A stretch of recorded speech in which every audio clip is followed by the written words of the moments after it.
This is the story of how I knew I had found my purpose in life. 5 years ago, I was at a pretty good place in my life. I had a cushy job, I had a cute boyfriend, I had fun friends, and I just bought a house. By all societal standards, I should have been thrilled with my life. But I couldn't help feeling like something was missing, like there was a hole. And this really hit me one day when I was reading a Princeton study on how much money do you need to be happy. And the magic number that they had found was my exact salary at the time. It was a clarifying moment for me. I was already making enough money to be at my maximum happiness, so I was going to have to look outside of my career to fill that hole. I began, oh, where are my slides?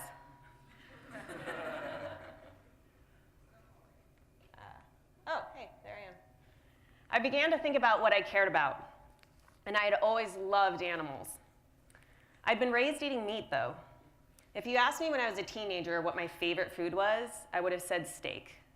But the kind that's red in the middle, like when you cut it, like red juice comes out, like it's bleeding, that's what I would tell people. Now I was wrestling with trying to align my values with the way I lived.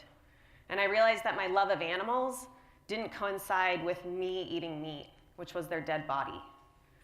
So I resolved to replace meat in my diet. And it took me quite a while. But about a year later, I found myself vegetarian. And I was learning more about animal rights. I was learning that 90 billion animals are killed every year for food. And it really felt like I wasn't doing enough. And so I thought, maybe I'll go volunteer for a nonprofit. I moved to San Francisco, and I started volunteering for animal rights nonprofits. And one organization I found was DXE, and I met their founder, Wayne Shung. Wayne was one of the smartest people I had ever met. He was a lawyer from the University of Chicago who had left his career at a prestigious law firm in order to pursue animal rights full-time. A decision that took him from a six-figure salary to living at the poverty line for what he cared about. And he began to mentor me. And in January 2015, a New York Times article came out that Wayne had gone undercover into a chicken farm, and he had documented the conditions of the animals that lived there. And it rocked the nation. It was bold and impactful, and I thought, maybe this is the kind of project that could give me a chance to make an impact. Months went by, and I kept volunteering. And then 1 year ago, my phone rang, and it was Wayne. He told me, most people believe that it's wrong to kill dogs for food, and I think that there's a power there, that we can leverage that love and extend compassion to other animals. So what I want to do is I want to fly across the world and investigate the dog meat trade in my home province, and I want you to be on the team. It was exactly what I've been waiting for, so I spent the next few months preparing. I reached out to a military classmate, and I got advice on preparing for PTSD. I asked my sister, if the worst thing happens to me, would you take my dogs? And I bought life insurance, and I named her my beneficiary. And last May, as my fellow T-17s were taking their ops midterm, I was on a plane flying west. We went to Julianne, the city with the largest dog and cat meat festival in the world. Now, I don't speak Mandarin, so I followed Wayne around as he talked to restaurant owners and market vendors to track the supply chain. And 2 days after we were in the country, we found Pao, who's here with us tonight. A farmer in town had a few dogs left after his last shipment to the slaughterhouse. He was missing half of the fur on his body from a skin disease. He was covered in fleas. They live in a concrete room about 10 feet wide by 10 feet deep, and they never got to leave that room, so they were covered in their own filth. And Pao was terrified of us. Pao means running in Chinese, and I've confirmed this with my Chinese classmates, and I've also confirmed that I don't pronounce it right. And we named him Running because whenever we tried to get close to him, he would run away from us. And I had the privilege of carrying him out of that place where he had been abused and would be killed. And I didn't know that I was going to become his mom. and it's the best thing I've ever done in my life. But our work wasn't done, and we had no idea what was in store for us. In addition to rescuing dogs, we were there to obtain undercover footage of the slaughterhouses. The first few days went well. Wayne would go to the slaughterhouse, he would place our undercover cameras, and then one day he came back, and at 2 a.m. he walked in the apartment and he was bleeding by his side of his face, and he had bruises all over his body. He'd been caught by the dog meat traders, and they had beaten him until he had a chance to get away. And we knew he couldn't go back alone, and although I'd been brought on the trip to care for the dogs, I needed to go be a lookout for Wayne. So for days, I went to a slaughterhouse, and I squatted in this musty, dirty room. And on the other side of the wall, I could hear the screams of dogs. And every morning, I would go back and I would extract footage from the night before, footage of dozens of dogs being beaten to death. One morning, I went to extract the footage, and my heart dropped. I looked where equipment should be, and it was gone. I quickly walked away from the slaughterhouse, and I texted Wayne, "Our cameras are gone. I'm leaving. Get out." I got about a third of the way out of the marketplace, and I felt someone grab my wrist from behind. And when I turned around, there were 6 men walking towards me. We'd been caught, and we weren't getting away this time. They took Wayne and I over to a receiving dock, and they sat us next to a brick wall. A crowd of 16 men and women had gathered around us by this time.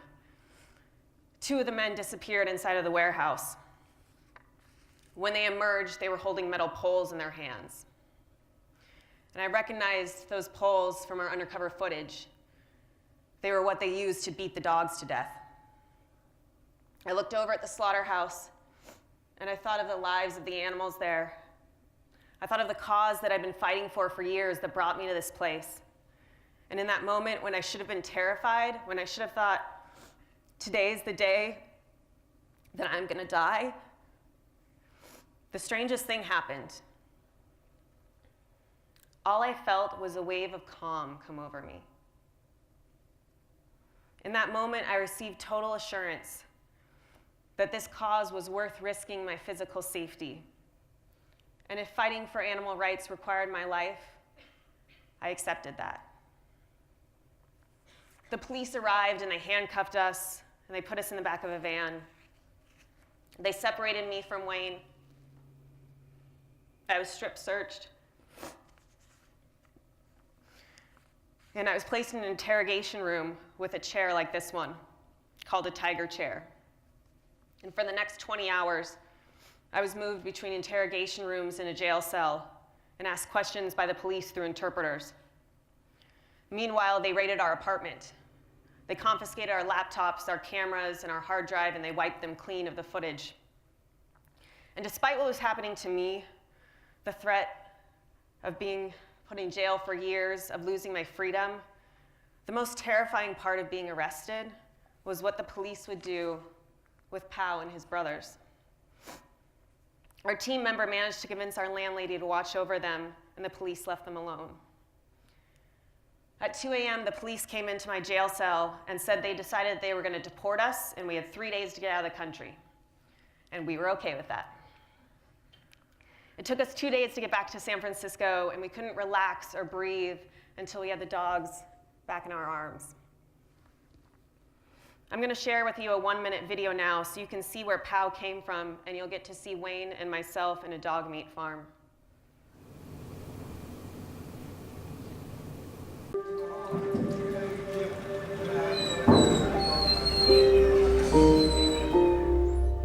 He was very afraid the first time we met him. I remember walking up to the concrete room he was kept in and seeing him for the first time. I went in, and his brothers would come up to me and they would sniff me, but Pau would always stay in the background.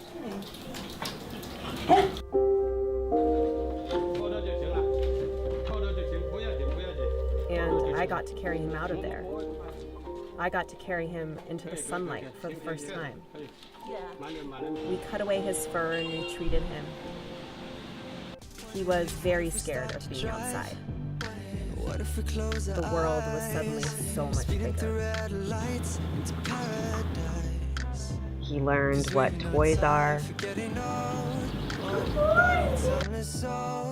For the first time, he got a soft place to sleep. And he started to trust me. I can't even believe he's the same dog now.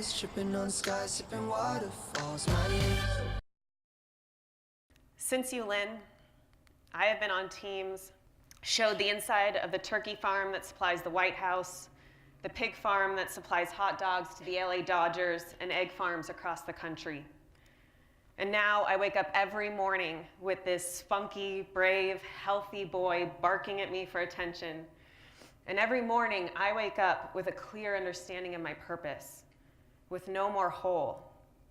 But it took the threat of sacrificing my physical safety and my personal freedom to understand that I had found the meaning of my life. Thank you.